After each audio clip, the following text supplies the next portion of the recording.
Bom, boa noite, gente. Feliz Páscoa para todos vocês.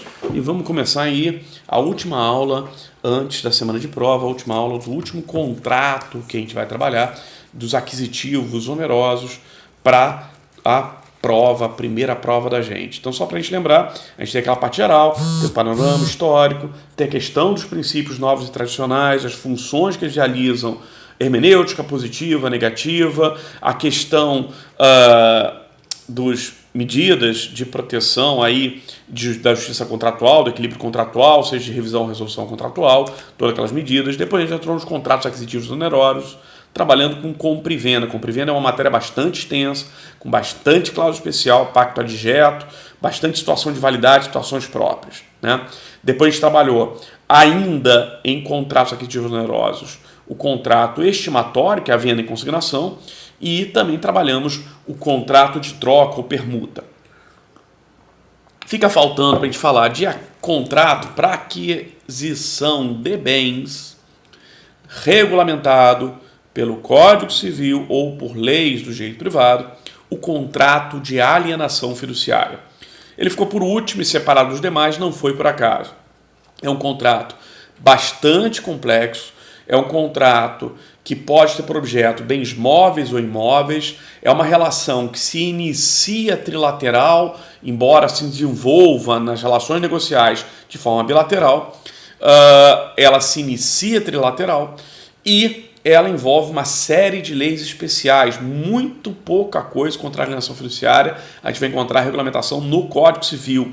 Na verdade, o contrato de alienação fiduciária, inclusive, constantemente sofre alterações, seja na questão material, seja na questão processual. Ele toca uma questão importante da proteção daquele que é o vulnerável nas relações contratuais, que é o consumidor, muitas vezes, e aí tem regras próprias no CDC e num decreto que trata de relação de consumo também tratando contra a alienação fiduciária. Então, é um contrato que tem uma extensa previsão legislativa em várias leis especiais, que trata de economia popular, que trata de financiamento bancário, que trata de processo de execução, porque ele tem uma parte material, tem a parte processual. Ele é um contrato que tem que ser atendido de forma separada para ser compreendido, né? Então, vamos começar devagarzinho para depois a gente chegar. A gente vai perceber que esse vídeo, em alguns momentos, vocês vão ter que dar uma pausa, retroceder um pouquinho, porque vai falar de muita lei especial, de súmula, de muita referência para entender essa relação negocial. Começando devagarinho, primeiro, o que trata o contrato de alienação fiduciária? O contrato de alienação fiduciária é aquele contrato de compra e venda financiada.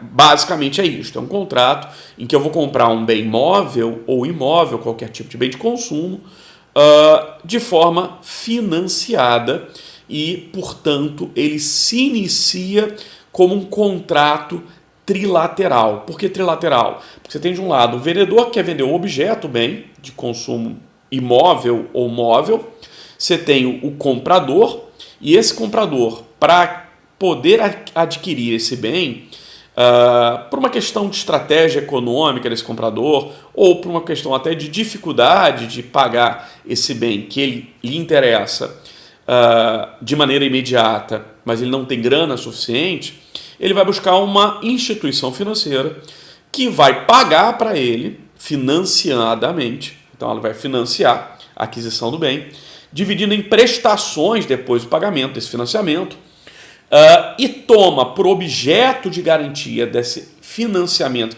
que esse banco está fazendo o próprio objeto da compra. Por isso que a gente fala de uma alienação fiduciária. Então esse comprador, ele recebe o bem, mas ele transfere como garantia do financiamento que ele está tendo para a aquisição desse bem, o domínio. Aí se fala até de uma propriedade fiduciária, incorretamente propriedade, inclusive uma expressão da lei, mas incorreta, uma propriedade em confiança, daí o fiduciário, em confiança para o banco. Por quê? Porque, na verdade, ele não é dono do objeto enquanto no transcurso do pagamento. Ele só vira dono depois que integralizar todos os débitos, que não é nem só a parcela de pagamento, tem vários outros encargos contratuais que ele tem que arcar, ok?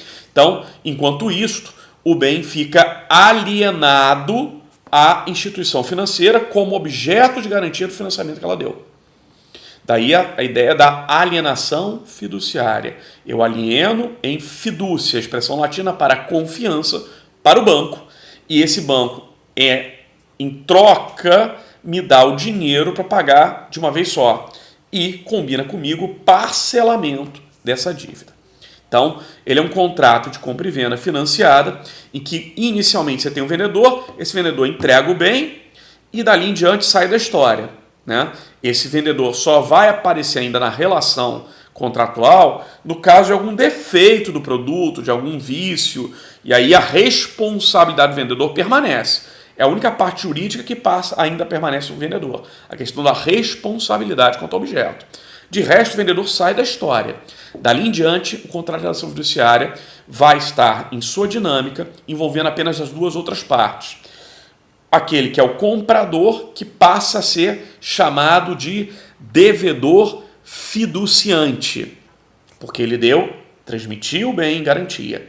Ele fiducia, ele dá em confiança o bem para o banco, para a instituição financeira.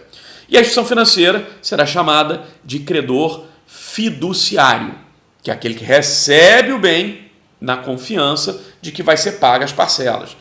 E aí, o contrato de alienação fiduciária se envolve dali em diante nessa relação financeira comprador. Né? Comprador, agora também chamado de devedor fiduciante, e financeira, agora chamada de credora fiduciária. Ok? Beleza? Então, ele inicia trilateral, mas o desenvolvimento do contrato passa a ser entre credor fiduciário, banco, devedor fiduciante, que é o comprador devedor do financiamento. Ok? Mas o vendedor então sai da história em definitivo? Lembrar, o devedor não sai em definitivo porque ele permanece responsável por vícios, pelos riscos do vício e da evicção, que são cláusulas implícitas de garantia em qualquer tipo de venda. Okay? Também na alienação fiduciária, ele é responsável se o objeto tiver defeito, se tiver algum erro de medida, quando se trata de terreno, lembra lá da admensura. Beleza? Vamos lá. Então, regime jurídico aplicável. Vamos entender lá qual é o regime jurídico. Como eu disse, tem alguma parte do Código Civil que trata do tema. O artigo 1361 a 1368B, teve tanta mudança que o 368 agora tem um 368, um 368A e um 368B no Código Civil. Foram inseridos depois.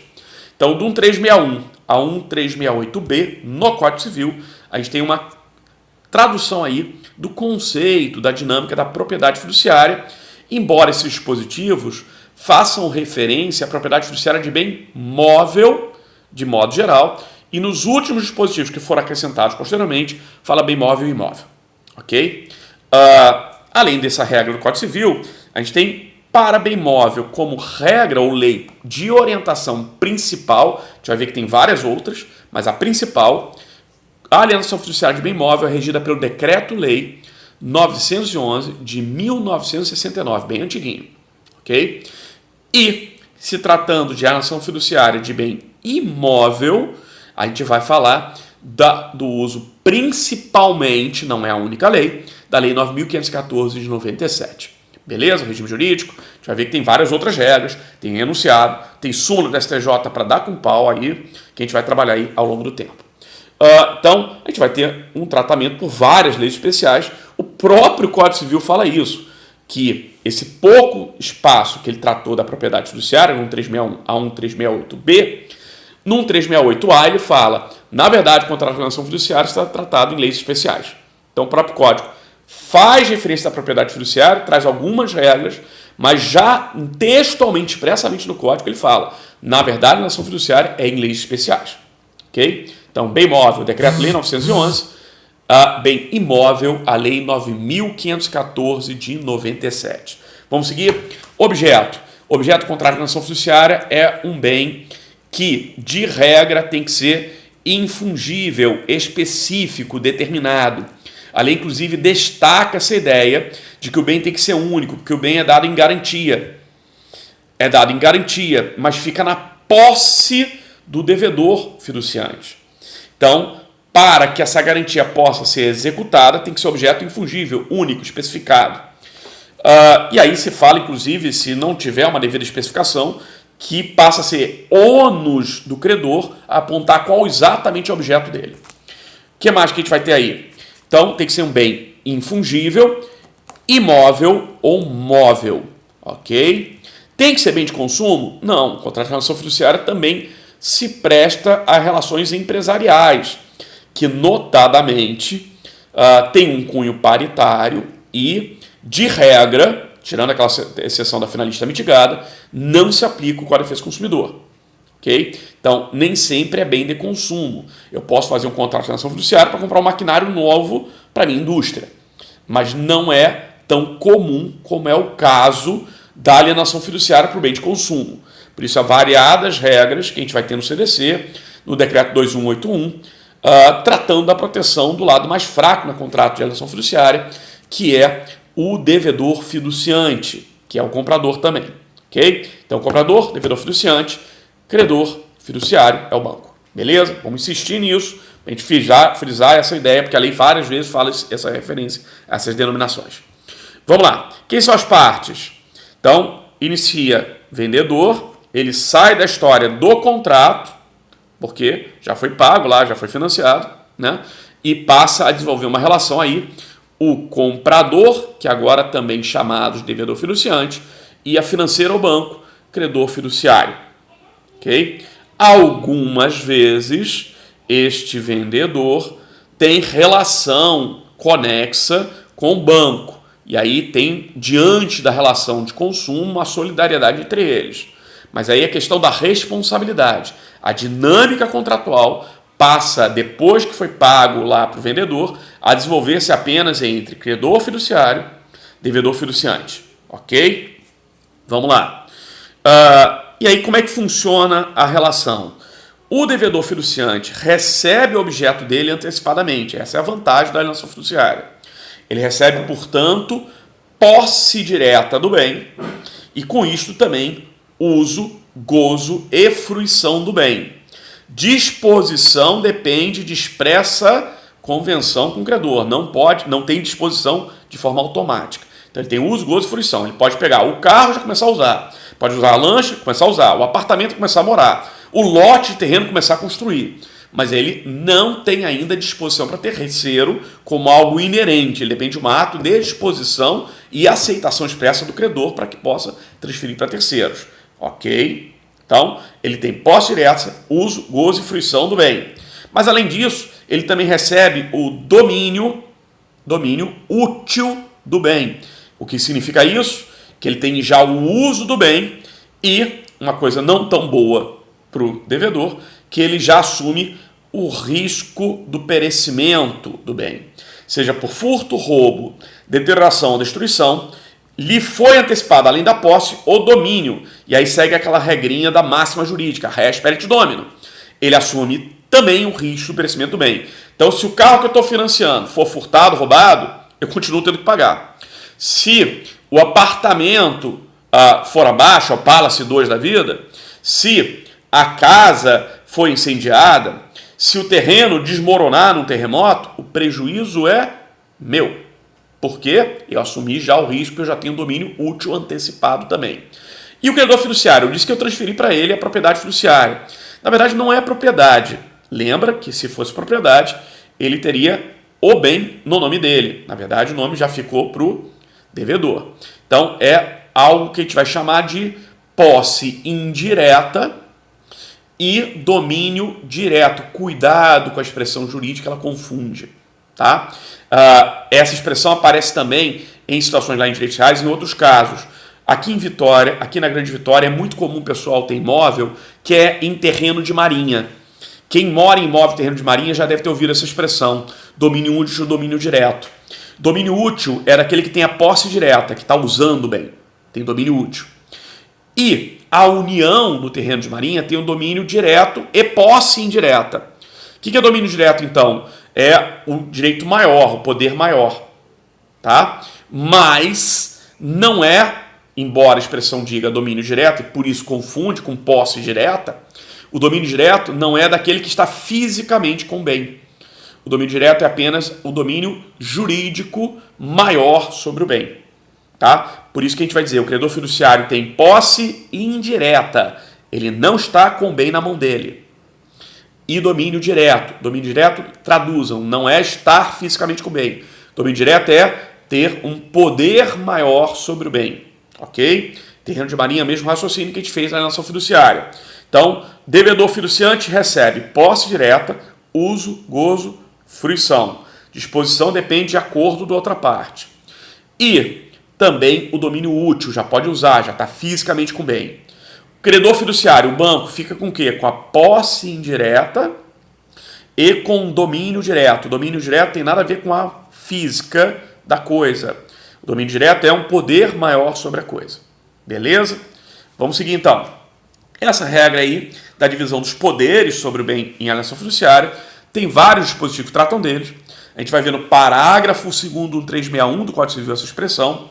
Vai ver no artigo 6666 da Lei 4728/65 e vai ver no parágrafo único do artigo 23 da Lei 9.514 de 97, também expressão dessa divisão de poderes entre devedor e credor, devedor fiduciante, credor fiduciário, entre o comprador e o banco. Beleza? Vamos seguir. Bom, credor fiduciário, então, ele recebe o bem em garantia, posse indireta, domínio direto. E o devedor fiduciante recebe o quê? Posse direta, uso, gozo, ele já fica fisicamente com o bem, já pode aproveitar o bem, e fruição do bem, além do domínio útil. Esse domínio útil é uma vantagem? Não, é uma tremenda desvantagem. Significa que ele assumiu risco integral do perecimento, furto, roubo, deterioração do bem. Alguns contratos recentemente vêm prevendo, inclusive, para se precaver, a própria financeira interessa isso, situação de furto e roubo, situação de destruição do bem, seguro como contrato conexo à alienação fiduciária. Tá? O financeiro já prevê isto, exatamente prova até uma taxa para colocar isso. Ela não pode impor a isso na venda casada, ela não pode impor o seguro, mas ela pode oferecer como serviço extra e muitas vezes é interessante, porque afinal pode parecer estranho, mas o comprador ainda não é proprietário pleno, mas já assumiu o risco integral sobre o bem. Ok? Vamos lá. Bom, e aí, o que pode acontecer lá no desenvolvimento da alienação fiduciária? Tem dois caminhos ou duas consequências possíveis no contrato de alienação fiduciária. O primeiro é, tudo deu ok, eu paguei todo o meu financiamento e aí eu tenho direito a ser investido em propriedade plena sobre o bem. Nesse caso, o que vai haver é o adimplemento total. Lembrar que o adimplemento total não é só das prestações. Tem encargos contratuais, encargos registrais, impostos, tem um monte de coisa que eu vou ter que pagar. Tá? Então, por isso que muita gente confunde e fala, o saldo devedor que ficou no final é enorme. Por quê? Porque tem vários outros encargos além do pagamento de prestação. Ok? E aí, adimplemento total, 25 da Lei 9.514 de 97. Tá? Se for muito rápido, lembra, dá uma pausa, dá uma voltada, porque eu vou ter que falar de muita lei. É uma sopra de números esse vídeo aqui. Tá? Adimplemento total, artigo 25 da Lei 9.514, que é a do alienação fiduciária de imóvel, ela fala que vai dar o direito ao quê? O devedor passa a ter propriedade plena. Essa referência aparece também no 1359 do Código Civil. E em se tratando disto, houve adimplemento total, o devedor agora, com o direito de ser investido em sua propriedade plena, tem como exigir no prazo de 30 dias, a entrega dessa documentação necessária para transferir o bem para a sua propriedade plena. Então, tem lá a regrinha em vários dispositivos em tratando do bem. Se tratando de bem móvel, em especial veículo, a gente vai ter a regrinha lá no 1361, parágrafo 3º do Código Civil e no 273, inciso 2º do CBT, Código Brasileiro de Trânsito, que é a Lei 9.503/97. Ela estabelece, integralizou, o devedor tem direito em 30 dias a ser investido no seu certificado de registro de veículo, CRV.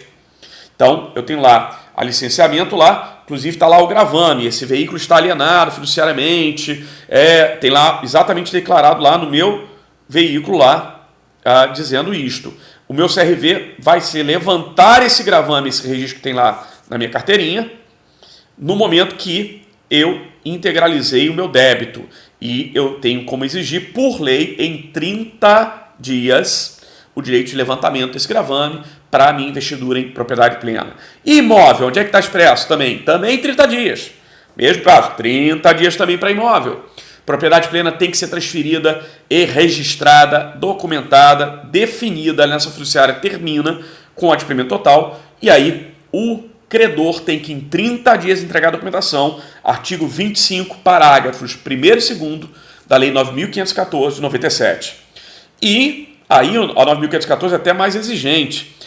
O credor que não entrega dentro desse prazo está dentro ou em curso sujeito a uma multa de 0,5% ao mês de prestação pelo atraso da entrega dessa documentação para transferência do imóvel para a propriedade plena minha. Pode seguir daí? Ok? Isso é quando tudo dá certo, né? Mas nem sempre tudo dá certo, né? E aí, quando não dá certo, a gente tem a outra solução possível do contrato de alienação fiduciária, que é o inadimplemento. E se há um inadimplemento, o que vai acontecer? Aí opera-se a chamada condição resolutiva da propriedade fiduciária. Ou seja, em outras palavras, o artigo 26 da Lei 9.514, 97 traz esse raciocínio, 1361 do Código Civil traz esse raciocínio. Essa propriedade fiduciária passa a se consolidar sobre a mão do credor fiduciário. E aí, de novo, aí é uma impropriedade da denominação como propriedade. Por quê? O credor fiduciário, na verdade, em face do meu inadimplemento, ele não vira proprietário automático, porque é vedada legalmente, não pode legalmente, ele fazer adjudicação direta do bem. O que é adjudicação direta do bem? Se eu ficar inadimplente, ele ficar com o bem em pagamento do meu débito fiduciário. Ele não pode fazer isso, está expresso na lei. Não pode, não pode. Por isso, na verdade, não se consolida uma propriedade, se consolida o direito de execução da garantia. A propriedade fiduciária, o bem foi dado em garantia, não em pagamento. Logo, na verdade, não se trata de uma consolidação de propriedade, e sim de uma má expressão de uma propriedade fiduciária, ou seja, do direito de execução de uma garantia. Ok? Não é propriedade. O credor não pode ficar com o bem, não pode fazer o que a gente chama de adjudicação direta do bem. Isso está expresso aonde, professor? O artigo 1365 do Código Civil traz a vedação de forma expressa, literal, clara, manifesta. 1365 de maneira geral diz: não pode o credor, em face do inadimplemento do devedor, ficar com o bem em pagamento, porque o bem foi dado em garantia, não em pagamento. Semelhante relação a gente vai ter para a hipoteca, para as outras garantias reais, lá no 428 do Código Civil. Mas tratando da propriedade fiduciária, se ela é garantia, não pode ficar com bem em pagamento, é a regra do 1365, é uma regra, inclusive, que se repete em outros momentos aí da lei. O artigo 66, parágrafo 3º da lei 4728/65, também fala o mesmo raciocínio, fala que não pode ter adjudicação direta do bem, ok? Aí vamos para as exceções, cuidado, porque são coisas muito mais modernas, mais recentes. Não pode ficar com a adjudicação direta, mas ele pode, como credor, falar para o devedor: olha, devedor, você está devendo tanto, seu saldo do devedor é tanto, e o devedor, ele tomando a iniciativa, cuidado que tem que ser o devedor tomar a iniciativa, ele pode optar em oferecer o bem em pagamento, fazer o que a gente chama de dação em pagamento. Isto é permitido por exceção. Isto está previsto também na lei, no parágrafo único do 1365. Então, o credor não pode adjudicar diretamente o bem, mas o devedor, ele pode tomar essa iniciativa e oferecer o bem em dação em pagamento para evitar maiores problemas, maiores despesas para ele com o processo de execução da alienação fiduciária, e ter que constituir advogado, pagar a custa judicial. Pode o próprio devedor, ele já sabe que está errado, ele quer resolver logo, não quer ter o imbróglio, ele não tem dinheiro mais realmente para pagar aquele contrato, ele pode, devedor, oferecer em dação em pagamento. Isso é permitido na lei. Okay? Outra questão que aí vai aparecer é a situação do pacto marciano, que a gente falou na aula anterior, né? Que ainda é algo que está sujeito a um reconhecimento legislativo. Por enquanto, a gente só tem um enunciado 626 da Jornada de Direito Civil, um enunciado muito recente, foi da 8º encontro da Jornada de Direito Civil, que fala do reconhecimento desse pacto marciano, que operaria da seguinte forma: só para contratos paritários, em que há uma igualdade de força, em que efetivamente as duas partes negociaram, pode-se oferecer, tá? Desde o início do contrato, convencionar, se é um contrato paritário, as partes convencionam, o pacto marciano, que se houver inadimplemento, que o débito se resolverá com a entrega do objeto. Então, neste caso, teve uma antecipação de execução, evitada a execução lá da alienação fiduciária, porque já antecipadamente as partes combinaram.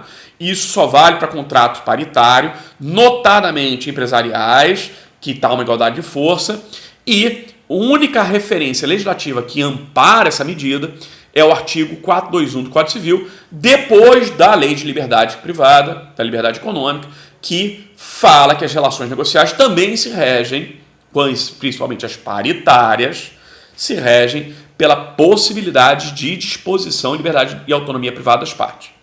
Ele ressalta a ideia da autonomia privada, é uma lei que alterou esse princípio da função social, que estava lá no 421, reconhecendo também a necessário balanceamento com a autonomia privada, principalmente em contratos paritários. Tá? É uma lei que fez essa alteração no Código em 2019, bem recente. Pacto Marciano só tem anunciado, bem recente, mas há uma discussão do reconhecimento dessa possibilidade que permitiria, se convencionado, se fazer a adjudicação direta do devedor, do bem do devedor, na medida em que já estava prévia e expressamente convencionado essa adjudicação direta por mútuo acordo de ambas as partes num contrato paritário. Estou insistindo, hein? Contrato paritário.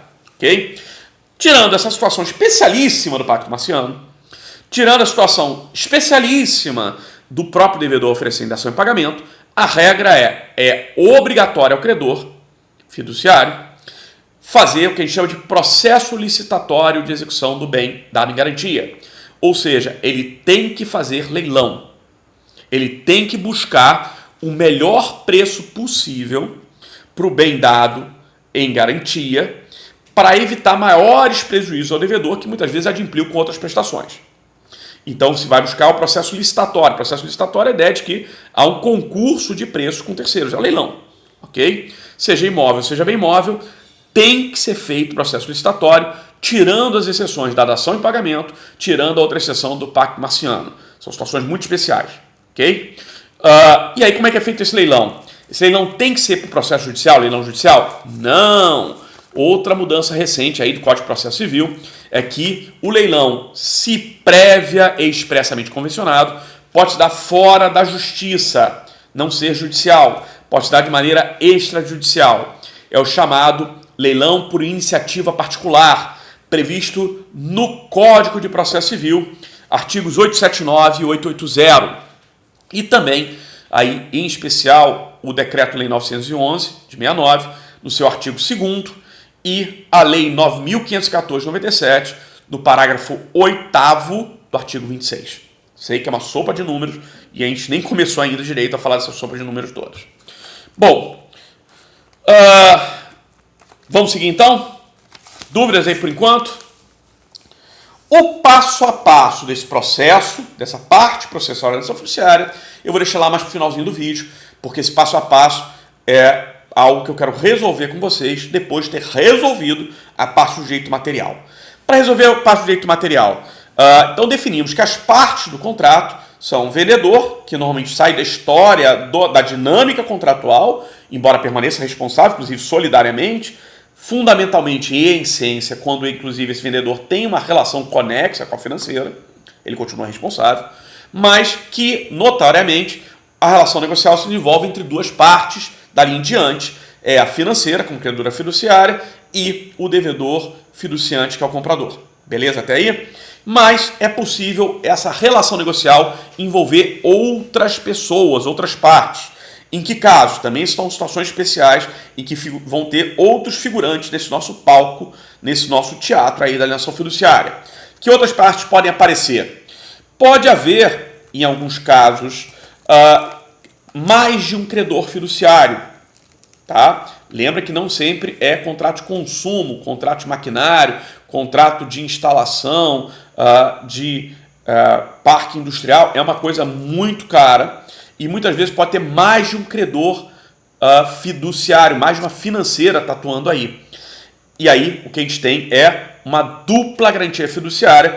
Esse duplo financiamento não aparece muito claramente na lei, mas você tem o enunciado 506 da Jornada de Direito Civil que fala expressamente dessa ideia da possibilidade de mais de um credor fiduciário. Então ter mais de uma pessoa, embora só mais de um polo. Né? Quem mais que pode aparecer? Pode ter também nesse contrato um fiador ou avalista. E aí você tem mais uma figura aí, esse fiador e avalista, inclusive do financiamento. Ele pode, como terceiro interessado, já que o patrimônio dele está em garantia dessa dívida, ele pode, inclusive, aparecer no processo de execução da garantia fiduciária com preferência de aquisição. Ele pode, inclusive, pagar o débito e subrogar-se no direito lá do credor de depois executar o devedor fiduciante. Isso a gente vai ver mais para frente, mas só para lembrar, esse fiador avalista, 898 do CPC fala dele, o artigo 6º do Decreto-Lei 911 fala dele, bem móvel, o artigo 31 da Lei 9.514 de 97 também fala dessa figura da pessoa garantidora, fiadora ou avalista, e aí pode estar em bem imóvel, pode estar em bem imóvel, e o próprio CPC fala dele, inclusive, reconhecendo aí uma preferência na arrematação, uma possibilidade de interferir no processo pagando o débito, subrogando o direito depois de cobrar.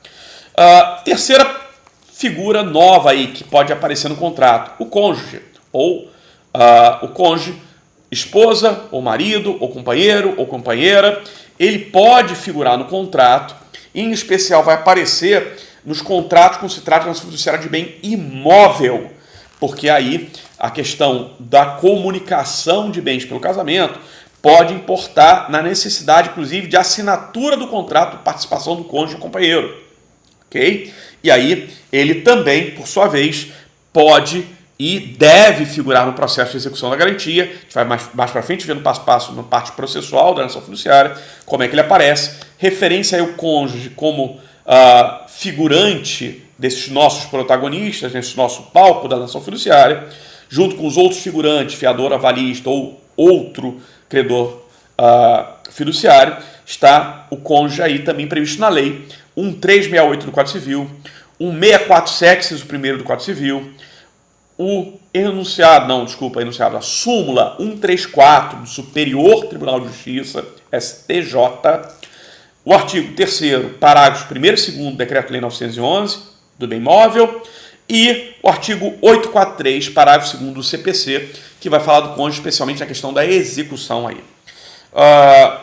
Por último, quarto nosso figurante do nosso palco. Então, já falamos dos protagonistas, que são devedor fiduciante e credor fiduciário. Falamos do vendedor, que inicialmente entra, depois só permanece como responsabilidade. E de 4 figurantes, um outro credor, fiador avalista, cônjuge ou companheiro, e quarto figurante que possivelmente pode aparecer, o terceiro adquirente. Ele pode aparecer na medida em que, autorizado por credor, o devedor fiduciante transfere a sua posição contratual para uma outra pessoa. Então, eu estou financiando o imóvel, estou pagando as prestações do imóvel, mas eu resolvo me mudar por uma questão de mudança de emprego, coisa que valha. E aí eu posso botar à venda esse imóvel que eu ainda não acabei de pagar? Posso. Essa pessoa, na verdade, vai entrar na minha posição contratual com direito de crédito e débito do contrato. Mas para que isso aconteça, para que essa operação apareça, tem que haver autorização do credor fiduciário. Legalmente, só com a autorização do credor fiduciário. Do contrário, embora na prática aconteça, só na forma de contrato de gaveta, que é o famoso contrato de gaveta. Tá? Tirando isso, o contrato de gaveta, que é uma forma irregular, pode o terceiro adquirente aparecer me sucedendo no contrato, se autorizado pelo credor fiduciário, e aí ele pode entrar, esse figurante passa a ser inclusive o protagonista, ele assume a minha posição de devedor fiduciante, com direito do crédito, das vantagens de uso do imóvel, do bem imóvel, né? A vantagem da possibilidade de virar proprietário pleno com adimplemento total, e a desvantagem, que é assumir o risco, assumir os encargos, assumir as despesas. Beleza? Então, esse terceiro adquirente, regrinhas sobre ele, dispositivos que tratam dele. O 290 e 1368B do Código Civil, o artigo 28 da Lei 9.514, Alienação Fiduciária de Imóvel, o artigo 66, parágrafo 2º, 66B, parágrafo 2º, da Lei 4728 de 65, e esse, inclusive, dá um destaque dizendo que se o devedor fiduciante não obteve autorização do credor fiduciário para fazer a sucessão contratual, pode estar em curso, inclusive, em punição criminal, prevista no 171, parágrafo 2º, inciso 1º do Código Penal. Olha só, a alienação fiduciária tem tanta lei aplicada que até o Código Penal entrou na história, né? Código Penal que a gente sabe que eu não gosto nem um pouco, mas enfim, tem que ser falar dele nesses momentos. Vamos lá, seguindo um pouquinho das regras gerais. Então, vimos quem são os protagonistas, vimos os nossos figurantes da nossa peça, e aí, uma regrinha importante, contrato de ação fiduciária trata-se de garantia. Para a garantia se efetivar com eficácia real, ou seja, ser oponível até perante terceiros, que terceiros? Outros credores do meu devedor. Então, imagina que o meu devedor entra em falência, ou o meu devedor entra em insolvência civil, se tratando da falência da pessoa física, né? E aí os credores desse meu também devedor, eles vão querer executar o patrimônio dele que está livre e disponível. Eles podem executar esse patrimônio que está separado para minha garantia? Para evitar esse problema, eu vou registrar esse contrato de ação fiduciária para essa garantia ter até mesmo eficácia real perante outros credores. Que outra vantagem teria o registro? Por que é vantajoso a eficácia real? Lembra que a gente falou do terceiro adquirente? O terceiro adquirente só pode entrar no contrato, suceder na posição contratual, mediante a autorização minha, credor fiduciário. Como é que ele vai estar sabendo que aquele imóvel, que aquele bem móvel, está como garantia de alienação fiduciária? Está sendo financiado? Porque eu registrei no cartório. E aí, qual registro que é feito? Depende do bem. Vamos lá para entender isso. 1361, parágrafo 1º do Código Civil, fala da necessidade do registro, ou da importância do registro para dar eficácia real, poder garantia de propriedade fiduciária ser oponível até mesmo perante terceiros. Ok?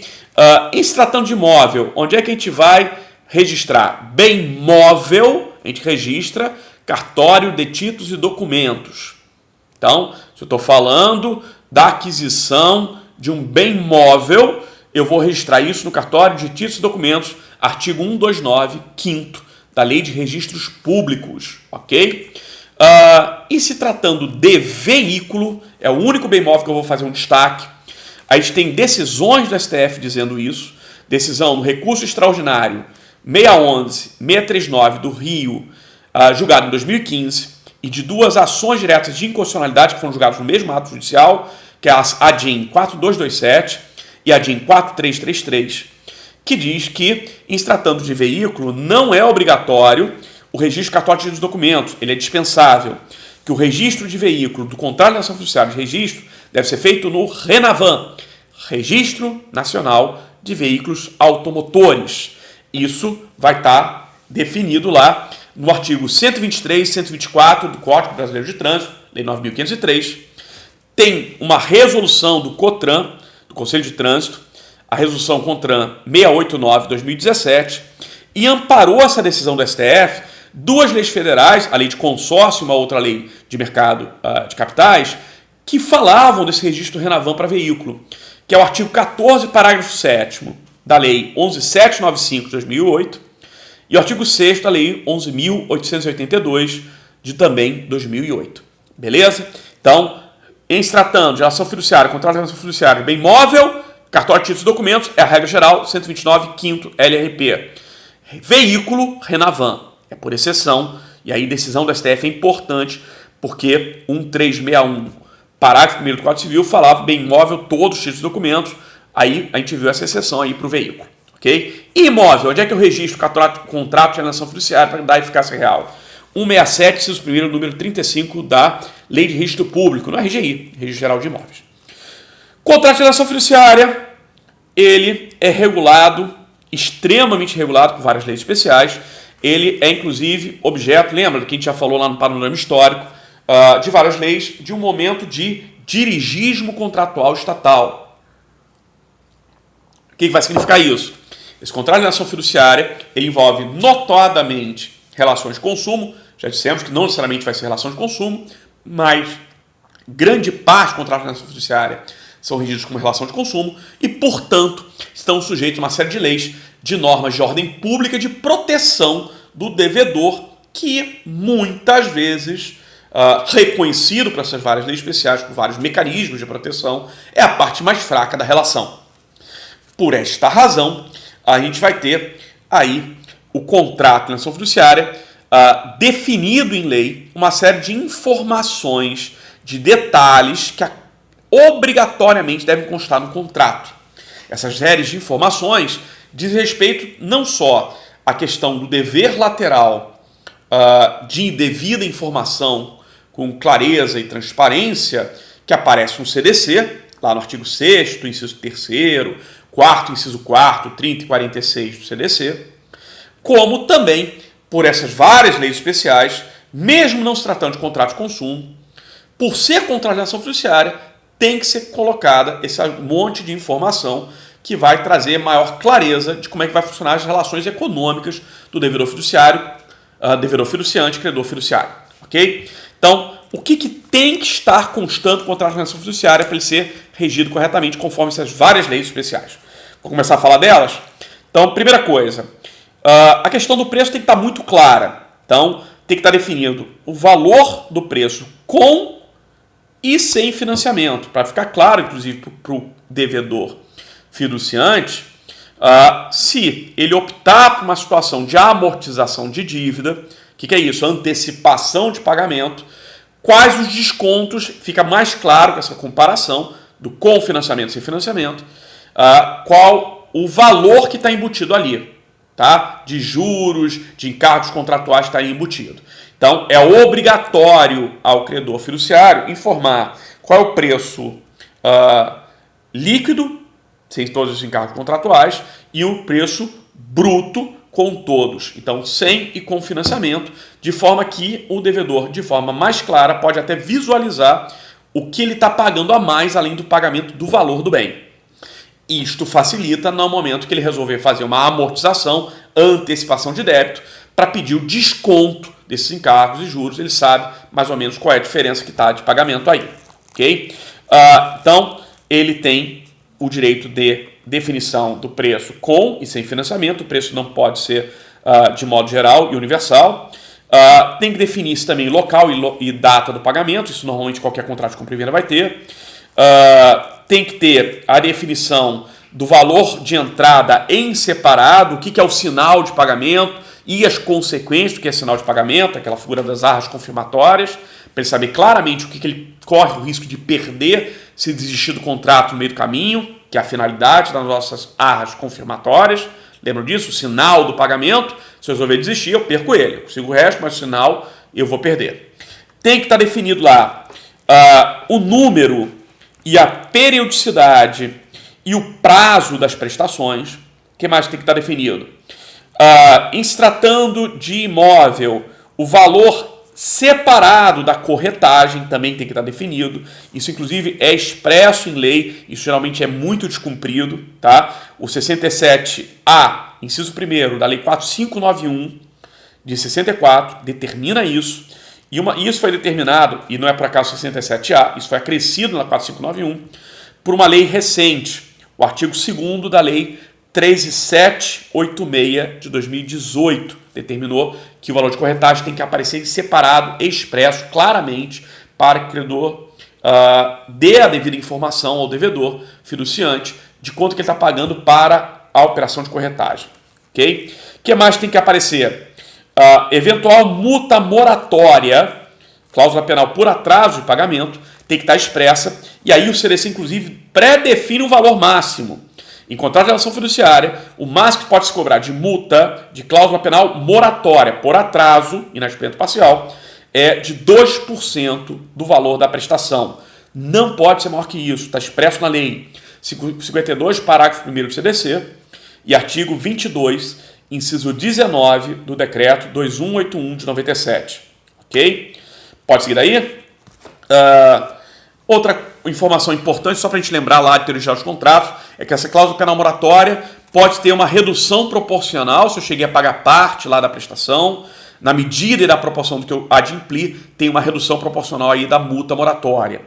E essa multa moratória, diferente da cláusula penal compensatória, que é aquela por inadimplemento total, ela não impede o credor, ele cobra a multa e tem o direito também de cobrar a execução da obrigação, o pagamento. Ok? Podemos seguir? Vamos lá. a gente acabou a questão das cláusulas especiais devidamente informadas. Coisa pra chuchu. E a questão do inasprimento total? Isso só vem inasprimento total. Bom, aí pode estar fixado uma multa compensatória, aquela cláusula penal compensatória, para o inasprimento total, ok? Mas lembrar, diferenciar a cláusula penal moratória da compensatória. A moratória é só aqueles juros, que só podem ser no máximo 2%, por prestação em atraso, por mês, e a multa compensatória para o inasprimento total. Aí geralmente é um valor pré-definido no contrato. Essa multa compensatória e o desfazimento do contrato, por regra legal também, não podem implicar em perda total das prestações que eu já paguei. Então, mesmo que haja uma situação que se concretize em que o credor fiduciário entendeu pelo inadimplemento total do meu contrato, ele não pode retomar o bem garantia e também ficar com todas as minhas prestações pagas. É obrigatório, por lei, ele me devolver alguma coisa das prestações que eu já paguei. Ok? Mas a lei do CDC só fala que tem que devolver alguma coisa. Então ele não pode zerar a devolução das prestações pagas. Mas se ele me devolve, sei lá, R$10, ele devolveu e cumpriu a lei. E é isso que geralmente acontece. Ok? E onde é que está isso na lei? 53 do CDC. 53 do CDC expressa essa ideia de que não pode zerar as prestações já pagas. E o artigo 22, inciso 17 do Decreto 2181 de 97. Tá? Ele, então, retoma se houver inadimplemento e retoma o bem para fazer aquela execução que a gente já falou do processo licitatório, mas tem que me devolver as prestações pagas, descontados algumas verbas. É aí onde o 53 determina que não pode zerar, mas ele pode descontar uma série de coisas. O que ele pode descontar aí antes de me devolver as prestações? O que pode ficar com ele? Vamos lá. Vamos ponto a ponto, vou tentar reduzir o ritmo porque é muita coisa essa matéria. Vamos lá. 1. Custo de deterioração do bem. Então, um veículo, imóvel que já foi usado, às vezes meses, às vezes anos, já não está valendo o mesmo valor de mercado que estava quando estava na loja, quando estava ainda zerado, quando não teve dono nenhum, que era o primeiro dono. Então, custo de depreciação, deterioração, é inclusive geralmente percentual definido por período de uso, ele vai ser descontado dessas prestações que eu já paguei. Que mais? Custo de fruição, e aí isso tem definido na lei. O aproveitamento que eu tive desse bem como devedor durante o período de uso e fruição em que eu estava pagando as prestações, implicou em um gasto aí. Esse custo de fruição, também definido na lei, e aí também de maneira muito recente houve essa definição de lei, então onde a gente vê essa proteção toda do devedor, tem que ser no máximo de 0,5% do valor do contrato. Então, custo de desconto de fruição do devedor durante o período de uso só pode ser no máximo de 0,5% do valor do contrato. Onde é que está isso na lei?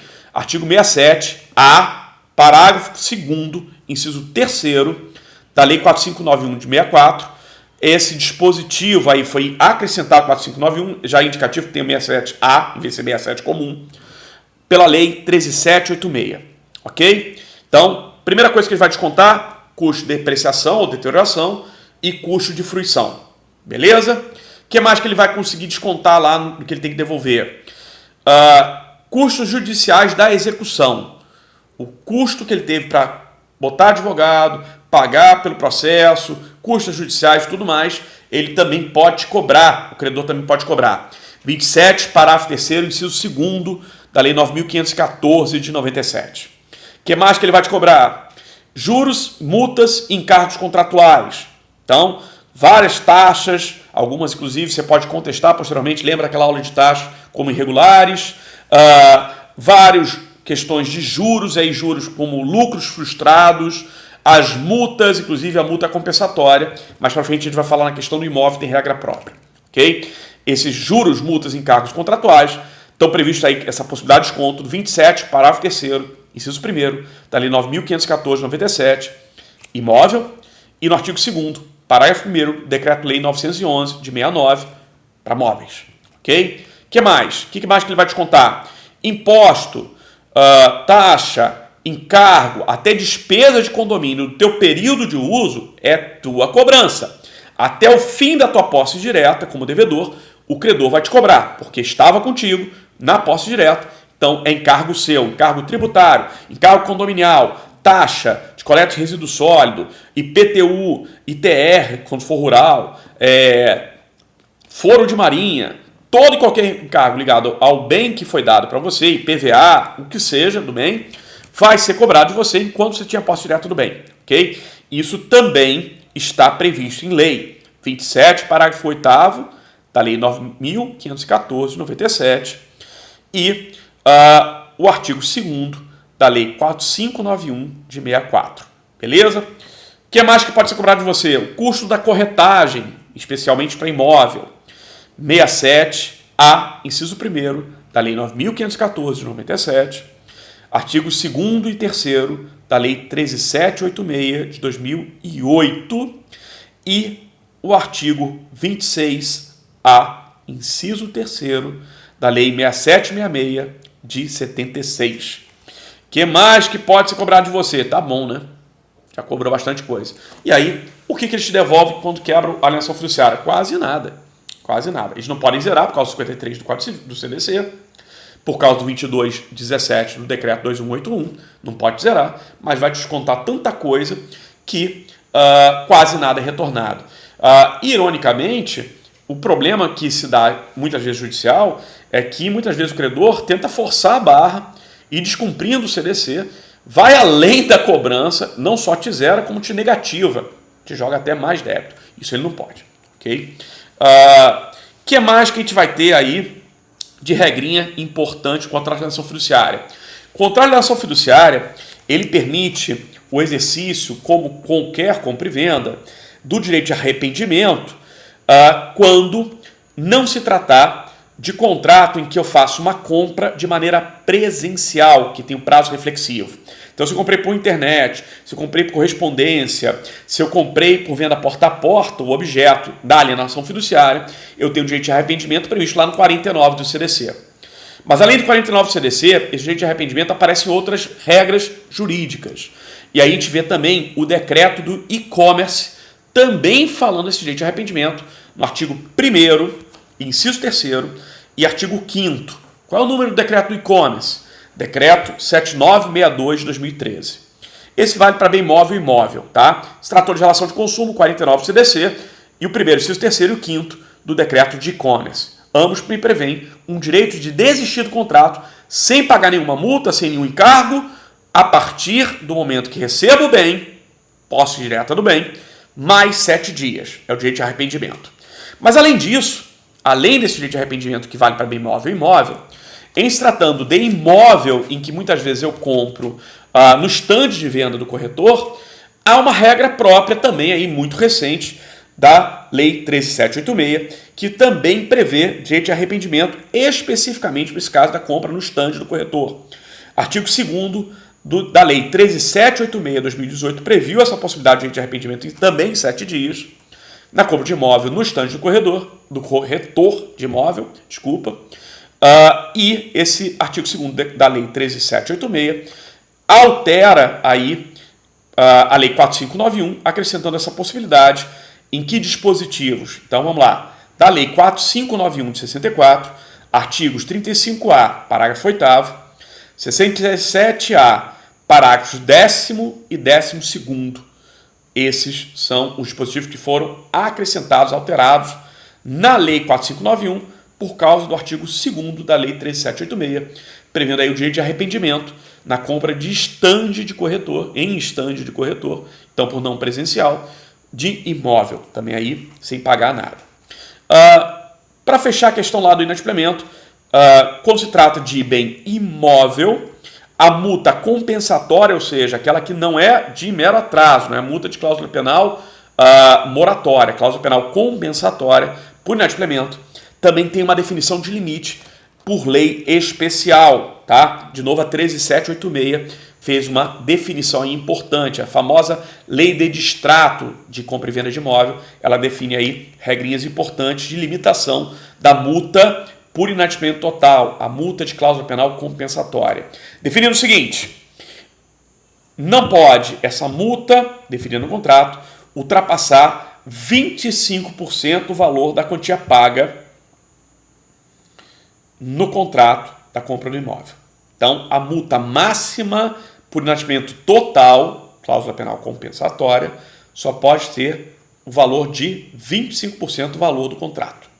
Ok? Então, cláusula penal moratória, máximo 2% CDC. Cláusula penal compensatória, máximo de 25%, graças aí ao artigo 2º da Lei 13.786. Tem uma exceção. A exceção trata de compra de imóvel que está submetido ao regime de patrimônio de afetação imobiliária, que daqui a pouco eu vou falar o que é.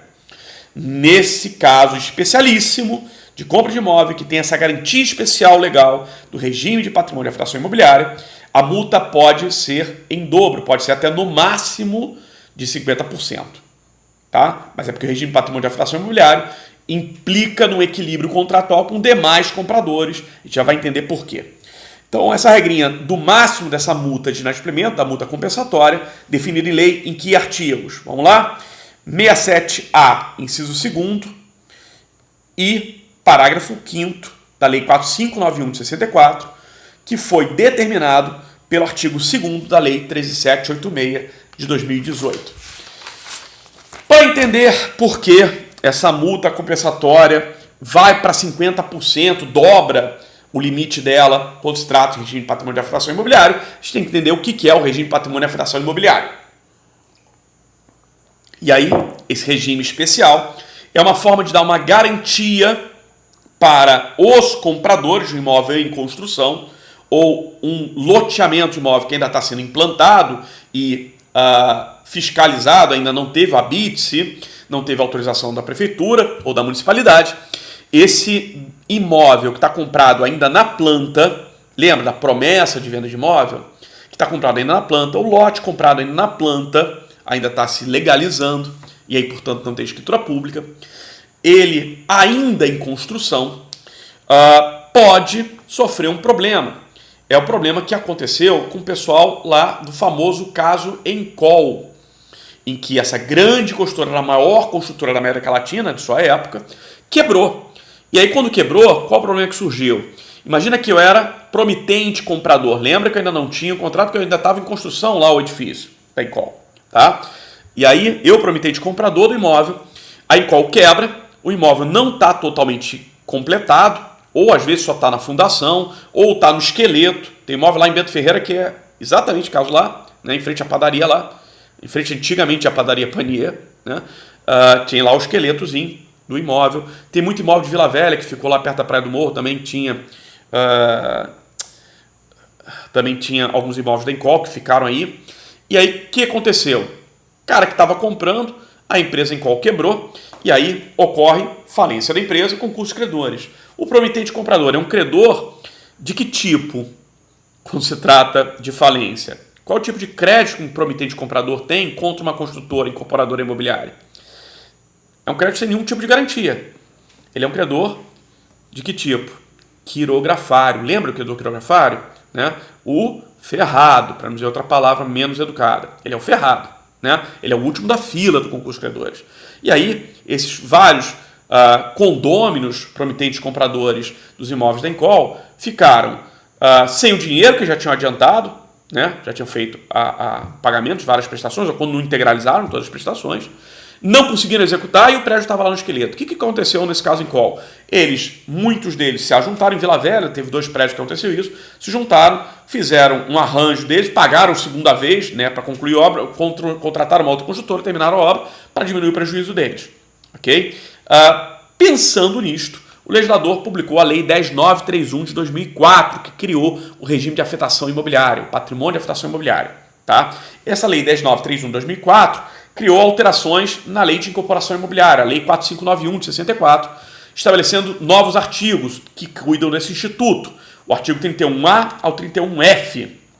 E esse instituto, devidamente registrável, ele tem referência também na LRP, no artigo 67, 221 e 213 da Lei de Registros Públicos. O que é o regime de patrimônio de afetação imobiliária? Como é que ele vai funcionar?